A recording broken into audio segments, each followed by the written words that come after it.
یکم مئی یوم مزدور کے موقع پر جیکب آباد کے شہید اللہ بخش پارک سے ایک بھرپور ریلی کا انعقاد کیا گیا۔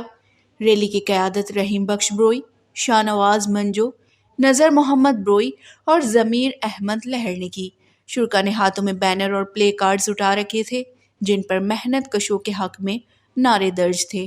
ریلی شہر کے مختلف راستوں سے ہوتے ہوئے پریس کلب پہنچی، جہاں مقررین نے خطاب کرتے ہوئے کہا کہ یکم مئی مزدوروں کی قربانیوں کا دن ہے۔ انہوں نے شکاگو کے محنت کشوں کو خراج عقیدت پیش کرتے ہوئے کہا کہ ملک کی معیشت مزدور کے دم سے چلتی ہے، لیکن آج بھی مزدور 2 وقت کی روٹی کو ترس رہا ہے۔ مقررین نے آئین پاکستان میں درج مزدوروں کے حقوق پر عمل درآمد نہ ہونے پر شدید تحفظات کا اظہار کیا اور حکومت سے مطالبہ کیا کہ محنت کشوں کو ان کے بنیادی حقوق فراہم کیے جائیں اور ان کا استحصال بند کیا جائے۔ وش نیوز، جیکب آباد، سندھ۔